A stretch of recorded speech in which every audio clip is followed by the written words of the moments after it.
Hello दोस्तों, आप सभी का स्वागत है समसामयिक घटना चक्र के इस ऑनलाइन प्लेटफॉर्म पर। मैं मोहित आप सभी का हार्दिक स्वागत करता हूं। आज अपने इस वीडियो में हम चर्चा करेंगे 10 मार्च 2026 के महत्वपूर्ण करंट अफेयर जो विभिन्न पत्रिकाओं से लिए गए आपकी परीक्षा के दृष्टिकोण से इंपॉर्टेंट है। समाचार पत्रों का निचोड़ है एक तरीके से देखा जाए तो ये UP PCS, BPSC, high court, RO, लेखपाल परीक्षा, यूपीएसआई, यूपीपी तथा अन्य सभी जो एग्जाम है महत्वपूर्ण जो वनडे एग्जाम है, एक दिवसीय एग्जाम है, उन सभी के लिए क्लास बहुत महत्वपूर्ण होती है। प्रतिदिन देखा जाए शाम को 7:30 ये वीडियो क्लास आपके समक्ष आती है। और ये वीडियो क्लास जो है इसको मासिक पैकेज के रूप में करंट अफेयर का मासिक पैकेज हम लोगों ने तैयार किया है। जिस मासिक पैकेज में देखा जाए तो प्रतिदिन आपको क्लास पीडीएफ, पीपीटी, जो एमसीक्यू टेस्ट होते हैं वो मासिक कंपाइलेशन पीडीएफ भी प्रोवाइड किया जाता है। सारी चीजें करंट अफेयर से रिलेटेड आपको कंटेंट एक जगह एक स्थान पर प्रोवाइड किया जाता है। ठीक है, तो आप इस मासिक पैकेज को ज्वाइन भी कर सकते हैं। इस वीडियो के पिन कमेंट को चेक करिएगा, वहां से आप इस मासिक पैकेज को ज्वाइन कर सकते हैं। चलिए स्टार्ट करते हैं अपने जो महत्वपूर्ण खबरें हैं। आइए देखते हैं कौन कौन सी खबरें जो आपकी परीक्षा के दृष्टिकोण से इंपॉर्टेंट है और एग्जाम रेडी कंटेंट आपको यहाँ पर प्रोवाइड किया जा रहा है।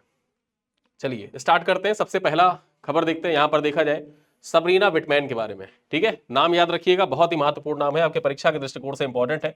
पर्सनालिटीज का जो सेक्शन होता है वहां से देखा जाए तो हर बार आपके एग्जाम में क्वेश्चन पूछे जाते हैं और उस दृष्टिकोण से ये नाम बहुत महत्वपूर्ण हो जाता है। नाम महत्वपूर्ण इसलिए हो जाता है क्योंकि जो पुरुष पेशेवर फुटबॉल टीम है, ठीक है, देखा जाए तो पहली महिला मैनेजर बनी है। ठीक है, पुरुष पेशेवर फुटबॉल टीम की पहली महिला मैनेजर। अभी तक जो पुरुष पेशेवर फुटबॉल टीम होती थी वहां पर हमेशा पुरुष ही मैनेजर होता था, लेकिन पहली बार देखा जाए किसी महिला को बनाया गया और इनका नाम क्या है? इनका नाम है सबरीना विटमैन। ठीक है, चर्चा करते हैं संबंधित व्यक्ति के बारे में। देखा जाए सबरीना विटमैन जर्मनी में पेशेवर पुरुष फुटबॉल टीम के प्रबंधन करने वाली पहली महिला बनी है।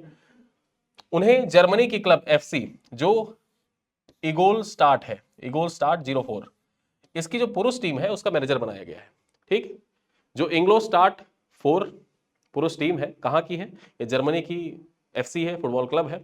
इसका देखा जाए तो प्रबंधन करने वाली पहली महिला कौन बनी है? इनका नाम क्या है? सबरीना विटमैन इनका नाम है। यहां पर देखा जाए वर्ष 2024 में पहले उन्हें अंतरिम कोच नियुक्त किया गया था और बाद में देखा जाए तो अच्छे प्रदर्शन के कारण स्थायी रूप से इनकी नियुक्ति कर दी गई। यहां पर चर्चा करें तो इनका जन्म कहां पर हुआ था?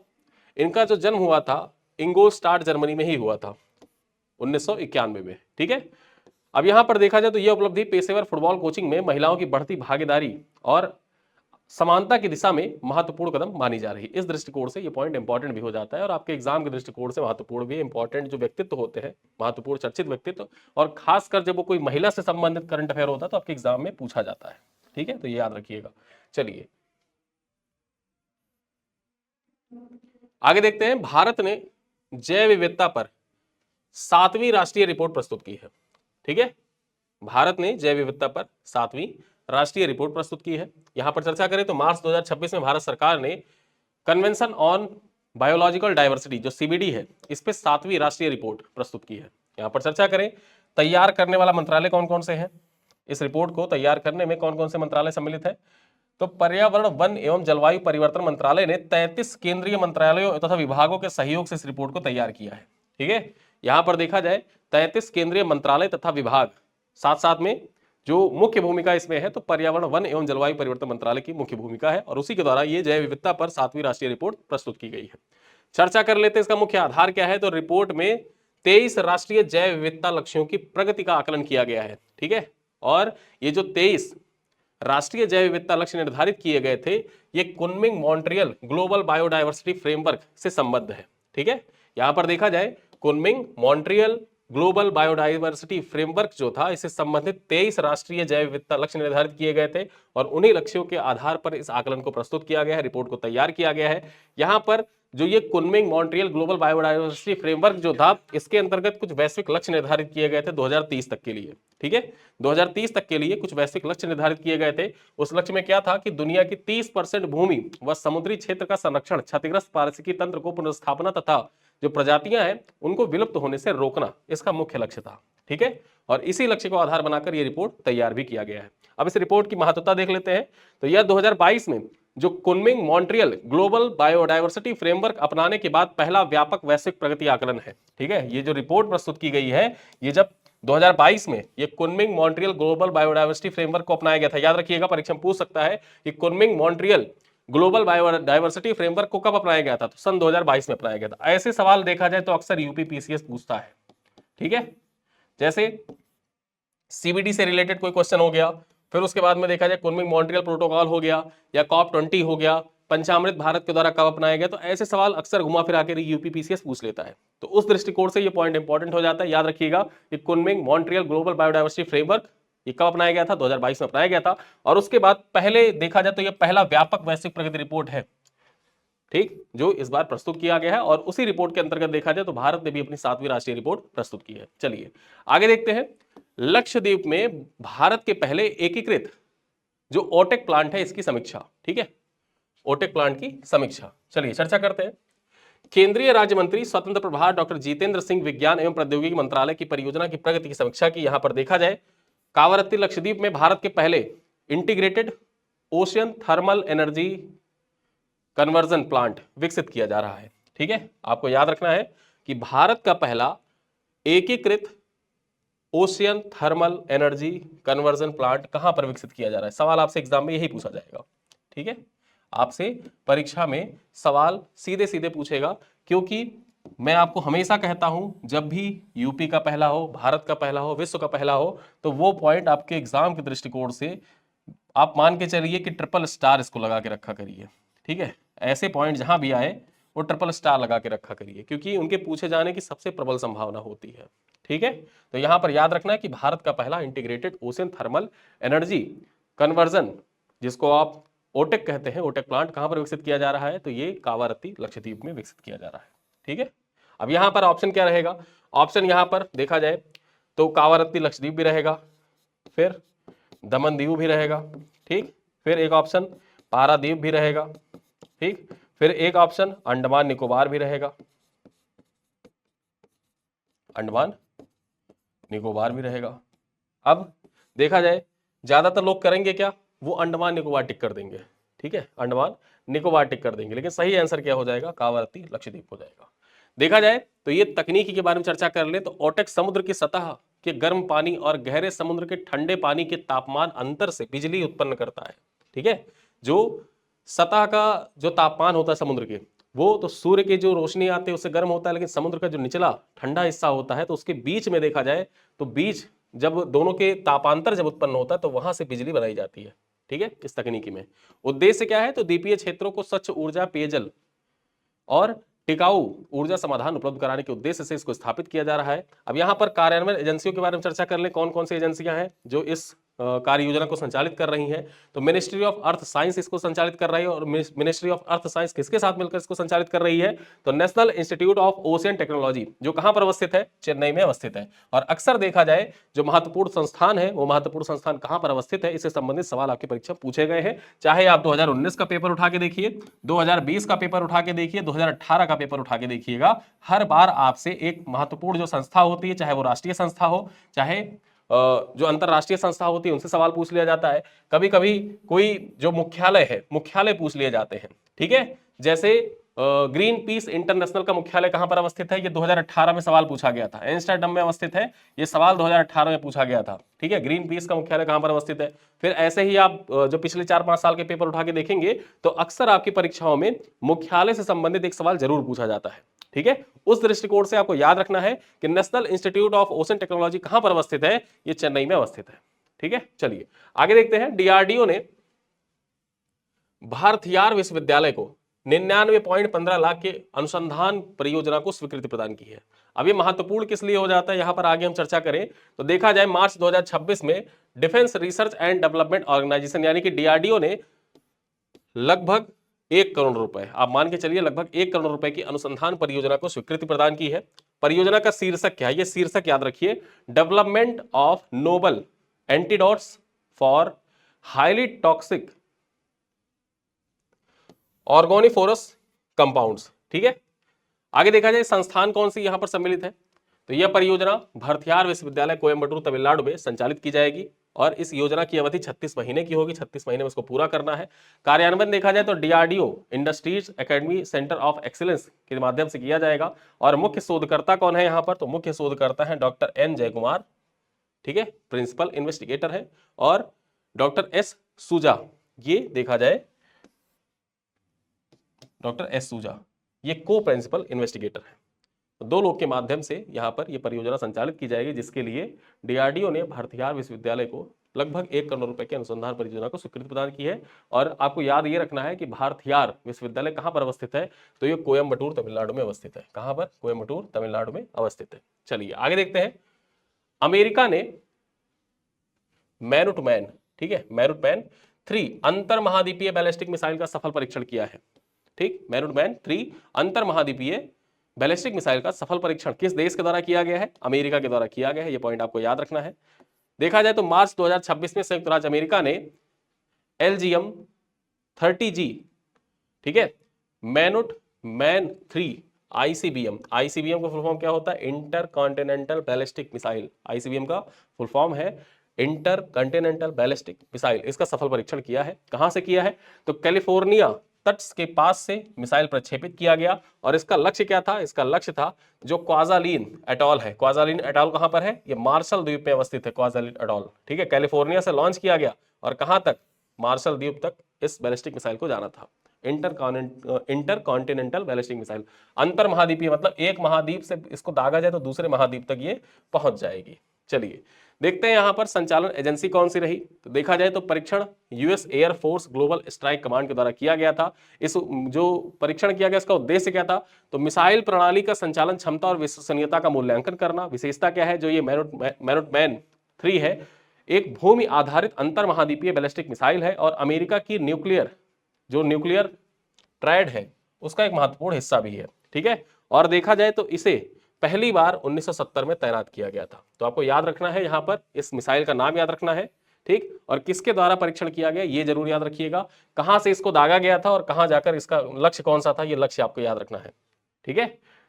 जो क्वाजालिन एटॉल है, क्वाजालिन एटॉल ऐसे भी पूछ सकते हैं परीक्षा में स्टैटिक जीके में कि क्वाजालिन एटॉल का संबंध किस द्वीप से है, ठीक है। तो याद रखिएगा मार्शल द्वीप से इसका संबंध है। चलिए आगे देखते हैं। पारादीप उड़ीसा में इफ्को के सल्फ्यूरिक एसिड प्लांट 3 का उद्घाटन किया गया है, ठीक है। अब यहां पर यह उद्घाटन किसके द्वारा किया गया? तो 7 मार्च 2026 को केंद्रीय गृह एवं सहकारिता मंत्री अमित शाह के द्वारा इस संयंत्र को राष्ट्र को समर्पित किया गया।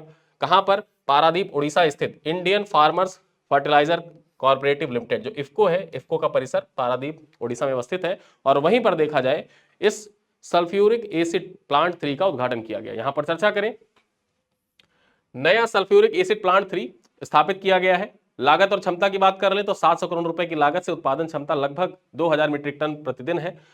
आगे चर्चा करें इसके महत्व के बारे में तो यह संयंत्र फॉस्फेटिक उर्वरकों के निर्माण हेतु आवश्यक कच्चे माल की आपूर्ति बढ़ाएगा और कृषि उत्पादकता को समर्थन भी प्रदान करेगा। पृष्ठभूमि की चर्चा कर लेते हैं तो इफ्को जो है यह विश्व की सबसे बड़ी उर्वरक सहकारी संस्थाओं में से एक है। अब यहां पर सहकारी की बात आई है तो याद रखिएगा कि भारत सरकार के द्वारा देखा जाए तो सहकारिता को बढ़ावा देने के उद्देश्य से सहकारिता मंत्रालय की स्थापना की गई थी, ठीक है। सहकारिता मंत्रालय की स्थापना की गई और कब इसकी स्थापना हुई थी? इसकी स्थापना हुई थी 2021 में, ठीक है, 2021 में। और पहले सहकारिता मंत्री कौन है? तो पहले सहकारिता मंत्री हैं अमित शाह, ठीक है, अमित शाह। चलिए जो सहकारिता मंत्रालय है उसके बारे में महत्वपूर्ण तथ्य जो है वो स्टैटिक पॉइंट्स मैंने आपको बता दिए। आगे देखते हैं। से नो टू प्रॉक्सी सरपंच, ये एक अभियान है, ठीक है, ये एक अभियान है और ये इस राष्ट्रव्यापी अभियान की शुरुआत की गई है। से नो टू प्रॉक्सी सरपंच। यहां पर चर्चा करें इसकी घोषणा के बारे में चर्चा कर लेते हैं। तो अंतरराष्ट्रीय महिला दिवस जो कब मनाया गया? 8 मार्च को मनाया गया। कब मनाया गया? 8 मार्च को मनाया गया था। 8 मार्च को अंतरराष्ट्रीय महिला दिवस 2026 के अवसर पर पंचायती राज मंत्रालय ने से no to proxy sarpanch social media अभियान की शुरुआत की है। और ये देखा जाए इसकी अवधि कब से कब तक होगी तो ये 8 मार्च से लेकर 18 मार्च 2026 तक संचालित किया जाएगा। उद्देश्य क्या है? उद्देश्य यह है कि निर्वाचित महिला सरपंचों की जगह पर उनके पति या पुरुष रिश्तेदार द्वारा निर्णय लेने की प्रथा को समाप्त करना तथा महिलाओं को वास्तविक नेतृत्व में मजबूती प्रदान करना है, ठीक है। होता क्या है कि गांव में आप देखेंगे कि जो महिला है, जैसे महिला सीट हो जाती है, होता क्या है कि जैसे आरक्षण तो प्राप्त है, अब आरक्षण प्राप्त होने के तहत चुनाव तो महिला को ही लड़ना पड़ेगा। महिला चुनाव लड़ती है, जीतती है, जीतने के बाद देखा जाए जिम्मा किसके हिस्से रहता है? जो उनके पति हैं या उनके जो गार्जियन है, उनके रिश्तेदार हैं, रिलेटिव्स हैं, वो संचालित करते हैं। जैसे कोई बुजुर्ग महिला है, अब बुजुर्ग महिला है तो उनके बेटे संचालित कर रहे हैं, ठीक है। कोई देखा जाए कोई महिला है तो उसके पति वहां पर देखा जाए प्रधान की भूमिका में रहते हैं, तो सरपंच पति की प्रथा यहां पर चल पड़ती है।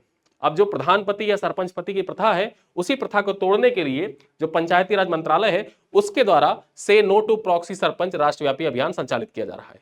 ठीक है, 8 मार्च से लेकर 18 मार्च तक ये चलेगा। यहां पर देखा जाए इसकी पृष्ठभूमि पे चर्चा करें तो पंचायतों में ऐसे व्यक्तियों के अक्सर सरपंच पति या जो प्रधान पति होता है वो कहा जाता है, जो प्रॉक्सी सरपंच के रूप में कार्य करते हैं। यहां पर संवैधानिक आधार के बारे में चर्चा कर लेते हैं। तो जो 73वां संविधान संशोधन अधिनियम 1992 का था, इसके तहत पंचायतों में कम से कम, कुछ कुछ राज्यों में तो 50% तक है, लेकिन कम से कम 1/3 सीटें जो होंगी वो महिलाओं के लिए आरक्षित होंगी। ठीक है, पंचायत जो चुनाव होंगे उनमें लगभग 1/3 सीटें कम से कम, न्यूनतम कुछ कुछ राज्यों में ये 50% का आंकड़ा भी पार कर चुका है, 50% तक आरक्षण महिलाओं को दिया जाता है। ठीक है, तो आपको ये पॉइंट याद रखना है। चलिए आगे देखते हैं। भारतीय रेल ने महिला कर्मचारियों के लिए शाइन ऐप लॉन्च किया है। ठीक है, शाइन ऐप लॉन्च किया गया है, यहां पर चर्चा करते हैं। आयोजन तिथि की तो 8 मार्च 2026 को भारतीय रेलवे ने महिला कर्मचारियों के लिए शाइन ऐप लॉन्च किया है। इसका उद्देश्य क्या है, तो कार्यस्थल पर यौन उत्पीड़न यानी कि जो वर्क प्लेस हैरेसमेंट होता है उससे संबंधित शिकायतों को दर्ज करना और उनका समाधान सुनिश्चित करना। वर्क प्लेस पर महिलाओं के साथ जो यौन उत्पीड़न होता है या फिर वर्क प्लेस पर देखा जाए जो महिलाओं के साथ हरासमेंट होता है उससे संबंधित जो शिकायतें होती हैं उसे आप साइन ऐप पर देखा जाए तो शिकायत दर्ज कर सकते हैं और उनका समाधान भी इसी ऐप के माध्यम से किया जाएगा। ठीक है, इस प्रणाली के बारे में चर्चा किया जाए तो ये ह्यूमन रिसोर्स मैनेजमेंट सिस्टम से जुड़ा होगा। ठीक है, जो HR मैनेजमेंट सिस्टम होता है उसी से ये ऐप जुड़ा होगा। और शिकायत प्रक्रिया क्या है कि ऐप के माध्यम से दर्ज शिकायत सीधे इंटरनल कॉम्प्लीमेंट कमेटी यानी कि ICC के पास पहुंचेगी। विशेषता क्या है, शिकायतकर्ता की पहचान गोपनीय रखी जाएगी। और आधार के बारे में चर्चा करें तो ऐप 1997 के इंटरनल कॉम्प्लेंट्स कमेटी नियमों के अनुरूप डिजाइन किया गया है। ठीक है, ये जो ऐप है ये 1997 का जो इंटरनल जो कंप्लेंट्स कमेटी थी, ठीक है, इंटरनल कंप्लेंट कमेटी, ठीक, इसी के द्वारा देखा जाए इसी के अनुरूप इसको डिजाइन किया गया है। और ये सीधे जो आप शिकायत दर्ज करेंगे वो सीधे सीधे पहुंचेगा कहां पर, इंटरनल कंप्लेंट कमेटी के पास। आगे देखते हैं हमारी अगली खबर क्या है।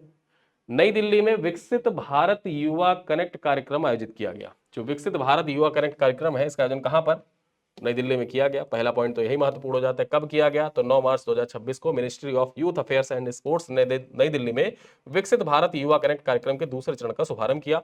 उद्देश्य क्या है इसका, तो वर्ष 2047 तक भारत को विकसित राष्ट्र बनाने के लक्ष्य में युवाओं की भागीदारी सुनिश्चित करना इसका मुख्य उद्देश्य है। यहाँ पर चर्चा करें, कार्यक्रम में 35 से अधिक कॉलेजों के 10,000 से अधिक छात्रों ने पार्टिसिपेट किया। इनमें इंटरेक्टिव सत्र, संवाद, विभिन्न युवा कार्यक्रम आयोजित किए गए। यहां तक आगे हम चर्चा करें, अब तक इस पहल से 22 राज्य केंद्र शासित प्रदेश के 274 विश्वविद्यालय व कॉलेज जुड़ चुके हैं। ठीक है, यहां पर चर्चा की जाए तो इस पहल की शुरुआत कब हुई थी, तो 31 अक्टूबर 2023 को शुरू किया गया था। जो विकसित भारत युवा कनेक्ट कार्यक्रम है इसको कब शुरू किया गया था, 31 अक्टूबर 2023 को। अब ये जो 31 अक्टूबर का दिन होता है, क्या आप बता सकते हैं इसको किस रूप में मनाया जाता है, इसको मनाया जाता है राष्ट्रीय एकता दिवस के रूप में। ठीक है, राष्ट्रीय एकता दिवस के रूप में मनाया जाता है। ठीक है, और इसी दिन देखा जाए तो 2023 में विकसित भारत युवा कनेक्ट कार्यक्रम शुरू किया गया था और इसका दूसरा जो चरण है नई दिल्ली में प्रारंभ हुआ है। चलिए आगे देखते हैं, सिपरी की रिपोर्ट आई है, भारत बना दुनिया का दूसरा सबसे बड़ा हथियार आयातक। ठीक है, सिपरी की रिपोर्ट जो नई वाली आई है उसमें बताया गया है कि भारत दुनिया का दूसरा सबसे बड़ा आयातक बन गया है। रिपोर्ट जारीकर्ता कौन है, तो Stockholm International Peace Research Institute यानी कि सिपरी के द्वारा trends in international arms transfer 2025 report जारी किया गया है। आपकी परीक्षा में जैसे एक सवाल पूछा जाता है, कोई रिपोर्ट होती है, ठीक है, रिपोर्ट होती है या कोई इंडेक्स होता है, अक्सर करके एक सवाल पूछा जाता है कि ये रिपोर्ट जारी करता कौन है। ठीक है, ये रिपोर्ट जारी करता कौन है। अब जब भी आप कोई रिपोर्ट या इंडेक्स पढ़े तो 2-3 चीजें आपको याद रखनी होती है। सबसे पहले रिपोर्ट में ये याद रखना है कि जारी करता कौन है, दूसरा ये याद रखना है कि रिपोर्ट में भारत का स्थान क्या है, तीसरा ये याद रखना है कि प्रथम स्थान पर कौन है, ठीक है, और चौथा ये याद रखना है कि अंतिम स्थान पर कौन है।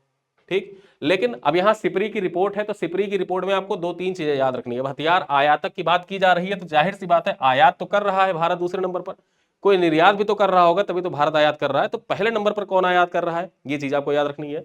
आइए देखते हैं रिपोर्ट के बारे में डिटेल से जानकारी प्राप्त कर लेते हैं जो आपकी परीक्षा उपयोगी है, परीक्षा में पूछे जा सकते हैं डायरेक्ट पॉइंट्स। ठीक है, रिपोर्ट जारी करता Stockholm International Peace Research Institute के द्वारा जारी की जाती है। यहां पर देखा जाए वैश्विक स्थिति पर चर्चा करें तो 2021 से 2025 के ट्रेंड्स को यहां पर लिया गया है, यानी कि 2021 से और 2025 के बीच में जो हथियारों का आदान प्रदान लेन देन हुआ है उसमें देखा जाए तो यूक्रेन 9.7% के साथ पहले स्थान पर है और भारत 8.3% के साथ दूसरे स्थान पर सबसे बड़ा हथियार आयातक रहा। यानी कि सबसे बड़ा हथियार आयातक कौन रहा? चूंकि आप जानते हैं कि रूस और यूक्रेन का युद्ध चल रहा है और बहुत से जो पश्चिमी देश हैं वो यूक्रेन को जो मिलिट्री रूप से देखा जाए सैन्य रूप से सहयोग भी कर रहे हैं, हथियार भी बेच रहे हैं।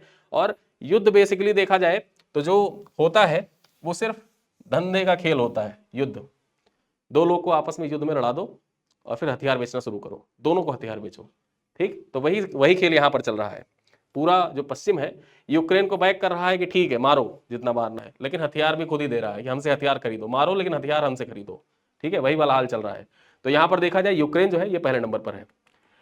अब यहां पर देखा जाए जो भारत है दूसरे नंबर पर। दूसरे नंबर पर होने का मुख्य कारण क्या है? तो भारत का आयात मुख्यतः चीन और पाकिस्तान के साथ सुरक्षा चुनौतियों के कारण बढ़ा है, ठीक है। महत्वपूर्ण तथ्य पे चर्चा कर ले तो 2016 से 2020 की तुलना में देखा जाए तो 2021 से 25 में हथियार का जो आयात है लगभग 4% की कमी भी आई है।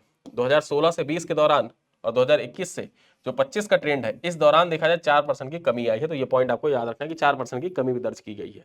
अब यहां पर आपूर्तिकर्ता देशों के बारे में चर्चा कर ले तो इस अवधि यानी कि 2021 से 2025 तक के ट्रेंड पे हम लोग चर्चा कर रहे हैं। इस अवधि में जो फ्रांस था वो सबसे ज्यादा आयात फ्रांस से किया है भारत ने, लगभग 29%। उसके बाद देखा जाए इजराइल से 15% भारत के प्रमुख हथियार आपूर्तिकर्ता देश रहे, ठीक है। अब यहां पर शीर्ष आयातक देशों के बारे में चर्चा करते हैं वैश्विक स्तर पर कि वैश्विक स्तर पर शीर्ष आयातक देश कौन कौन से। नंबर 1 पर है यूक्रेन 9.7% के साथ पहला स्थान, भारत 8.2% के साथ दूसरा स्थान, सऊदी अरब देखा जाए तीसरे स्थान पर है 6.8% के साथ, कतर 6.4% के साथ चौथे पर और पाकिस्तान 4.2% के साथ पांचवें पर है। शीर्ष निर्यातक देश कौन कौन से हैं? तो अमेरिका देखा जाए वैश्विक स्तर पर लगभग 42% के साथ, अमेरिका लगभग 42% की हिस्सेदारी के साथ देखा जाए तो 99 देशों को हथियार आपूर्ति करता है, ठीक है। उसके बाद फ्रांस का स्थान है, फिर रूस का, जर्मनी क्रमशः दूसरे तीसरे और चौथे स्थान पर है। तो ये है सिप्री की पूरी रिपोर्ट जिसमें महत्वपूर्ण जानकारियां प्रोवाइड की गई हैं। चलिए आगे देखते हैं। 1965 भारत पाक युद्ध के वीर चक्र विजेता केजी जॉर्ज का निधन हो गया है, ठीक है। यहां पर देखा जाए केजी जॉर्ज जी इनका निधन हो गया है। जो भारत पाक युद्ध हुआ था 1965 में उसमें देखा जाए वीर चक्र से इनको सम्मानित किया गया था। चर्चा करते हैं तो लांस हवलदार सेवानिवृत्त केजी जॉर्ज 1965 भारत पाक युद्ध के वीर चक्र से सम्मानित वीर सैनिक थे, इनका निधन हुआ है। यहां पर देखा जाए तो 2026 में कोट्टायम केरल में 95 वर्ष की आयु में इनका निधन हुआ है, ठीक है। सेना में सेवा देखा जाए उनका क्या था? तो वे इंडियन आर्मी के जो कॉर्प्स ऑफ सिग्नल में कार्यरत थे, जो सेना की संचार शाखा है और इसकी स्थापना कब हुई थी? सेना की संचार शाखा की स्थापना कब हुई थी? 15 फरवरी 1911 को इसकी स्थापना की गई थी। यहां पर देखा जाए 1965 के युद्ध के दौरान उन्होंने ब्रिगेड मुख्यालय और अग्रिम बटालियन के बीच महत्वपूर्ण संचार संपर्क स्थापित कर असाधारण साहस दिखाया था और इसके लिए उन्हें वीर चक्र जो भारत का तीसरा सर्वोच्च युद्धकालीन पुरस्कार होता है उससे सम्मानित भी किया गया था, ठीक है। तो ये पॉइंट आपको याद रखना है। केजी जॉर्ज इनका निधन हो गया था 1965 के भारत पाक युद्ध के। देखा जाए तो महानायक भी थे और इनको वीर चक्र से सम्मानित किया गया था। और ये वीर चक्र जो होता है ये युद्ध काल में प्रदान किया जाने वाला तीसरा, ठीक है, तीसरा सबसे उच्च सम्मान होता है ये। चलिए आगे देखते हैं। अपनी अंतिम खबर पर चर्चा करें तो फिनो पेमेंट्स बैंक के अंतरिम सीईओ बने केतन मर्चेंट। अब यहां पर नियुक्ति के संदर्भ में ये पॉइंट इंपॉर्टेंट हो जाता है। आरबीआई के द्वारा नियुक्ति की गई है केतन मर्चेंट की। तो फिनो पेमेंट्स बैंक है इसके अंतरिम सीईओ कौन बन गए हैं? केतन मर्चेंट बन गए हैं। डायरेक्टली आपके परीक्षा सवाल बन सकता है। नियुक्ति पर हम चर्चा करें तो 2026 मार्च में रिजर्व बैंक ऑफ इंडिया ने केतन मर्चेंट को फिनो पेमेंट बैंक का अंतरिम सीईओ नियुक्त करने को मंजूरी प्रदान की है। पूर्व पद पहले ये किस पद पर थे? तो देखा जाए केतन मर्चेंट जो है इससे पहले बैंक में चीफ फाइनेंशियल ऑफिसर यानी कि सीएफओ के पद पर कार्यरत थे, ठीक है। अब ये सीएफओ का पद जो खाली हुआ है वो किसको मिला है? तो यहां पर देखा जाए अनूप अग्रवाल को सीएफओ बनाया गया है। अंतरिम सीएफओ कौन बने हैं? अनूप अग्रवाल बने हैं। यहां पर देखा जाए जो केतन मर्चेंट की नियुक्ति हुई है उनका कार्यकाल कितने टाइम का होगा? तो वे बैंकिंग रेगुलेशन एक्ट 1949 के प्रावधानों के तहत अधिकतम 4 महीने तक एमडी और सीईओ की जिम्मेदारी निभाएंगे।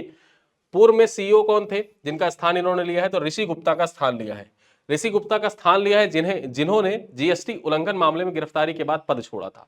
यानी कि जीएसटी उल्लंघन के मामले में देखा जाए फिनो पेमेंट बैंक के जो पूर्व एमडी थे ऋषि गुप्ता, इनकी गिरफ्तारी हुई थी और इनकी गिरफ्तारी के बाद देखा जाए तो ये जो फिनो पेमेंट बैंक के एमडी सीईओ का पद था वो खाली था और अब उस पद पर केतन मर्चेंट जो पहले सीएफओ थे उनको सीईओ बना दिया गया है, ठीक है, सीईओ बना दिया गया है, ठीक। यहां पर देखा जाए तो सीएफओ का पद खाली हो गया सीईओ बनने के बाद, तो अब सीएफओ कौन बन गए? तो अनूप अग्रवाल बन गए। ठीक है, तो यहां पर देखा जाए एग्जाम रेडी, पूरा कंटेंट आपको प्रोवाइड कर दिया गया, जैसे जैसे आपकी परीक्षा में पूछा जा सकता है सारे पॉइंट यहाँ पर लिखे हुए हैं। अब चलिए चलते चलते कुछ सवाल है, उनका उत्तर दीजिएगा। पहला सवाल है, सबरीना विटमैन किस देश में पुरुष पेशेवर फुटबॉल टीम की पहली मैनेजर बनी है? फ्रांस, जर्मनी, स्पेन या इटली? ये 4 ऑप्शन है, चारों में से कौन सा ऑप्शन सही है कमेंट में बताइए। दूसरा है, सबरीना विटमैन को किस क्लब की पुरुष टीम का मैनेजर नियुक्त किया गया है? बायरन म्यूनिख या बेरुसिया डॉर्टमुंड, एफसी, इंग्लोस्टार्ट 04, आरबी, लाइपजिग। ठीक है, यहां पर ये 4 फुटबॉल क्लब के नाम लिखे हुए हैं। इन 4 पेशेवर फुटबॉल जो क्लब है इनमें से किसका मैनेजर नियुक्त किया गया है सबरीना विटमैन को? आपको बताना है, और इतिहास में पहली बार ऐसा हुआ है किसी महिला को पुरुष टीम का मैनेजर बनाया गया है, तो कमेंट में बताइए। क्वेश्चन नंबर 3 देखते हैं, भारत की जैव विविधता पर 7वीं राष्ट्रीय रिपोर्ट किस अंतरराष्ट्रीय समझौते के तहत प्रस्तुत की गई है? यूनिसेफ के तहत प्रस्तुत, जो यूएनएफसीसी है, सॉरी यूएनएफसीसी के तहत प्रस्तुत की गई है, या फिर convention on biological diversity CBD के तहत प्रस्तुत की गई है, या रामसर कन्वेंशन के तहत प्रस्तुत की गई है, या क्योटो प्रोटोकॉल के अंतर्गत प्रस्तुत की गई है? तो आपको बताना है कि ये जो NR7 है, नेशनल रिपोर्ट 7, ये जैव विविधता पर जो 7वीं रिपोर्ट है किसके तहत प्रस्तुत किया गया है? कमेंट करके बताइएगा। क्वेश्चन नंबर 4 क्या कह रहा है, भारत का पहला integrated ocean thermal energy conversion या ओटेक प्लांट कहां विकसित किया जा रहा है? डायरेक्टली आपके परीक्षा में पूछा जा सकता है, पोर्ट ब्लेयर में, कोच्चि में, कावारती में या विशाखापत्तनम में। ठीक है, और अंतिम सवाल है, सिप्री की trends in international arms transfer 2025 report के अनुसार 2021 से 2025 के दौरान दुनिया का दूसरा सबसे बड़ा हथियार आयातक कौन सा देश रहा? चीन, भारत, सऊदी अरब या पाकिस्तान? ठीक है, तो ये है 5 सवाल। इन 5 सवालों के उत्तर आप कमेंट बॉक्स में दीजिएगा। साथ ही साथ आपके लिए एक सूचना भी है, सूचना ये है कि जो फरवरी महीने का, ठीक है, कंप्लीट पीडीएफ था, वो पीडीएफ आज आपको ग्रुप में प्रोवाइड कर दिया गया है, और जो मार्च महीने के कुछ पेंडिंग पीडीएफ पड़े हुए हैं, उन पेंडिंग पीडीएफ को देखा जाए तो आपको कल ग्रुप में प्रोवाइड कर दिया जाए। कल शाम तक वो सारे जो पीडीएफ है आपको ग्रुप में मिल जाएंगे। ठीक, तो इन्हीं सब बातों के साथ इस वीडियो को करेंगे यहीं पर समाप्त। इन सवालों का उत्तर कमेंट बॉक्स में जरूर लिखा करें, और देखा जाए तो वीडियो को, अगर आपको वीडियो पसंद आता है तो वीडियो को लाइक किया करें, साथ ही साथ अपने दोस्तों के साथ साझा भी किया करें। और इन्हीं सब बातों के साथ इस वीडियो को करेंगे एंड। मिलते हैं अगली क्लास में, तब तक के लिए धन्यवाद।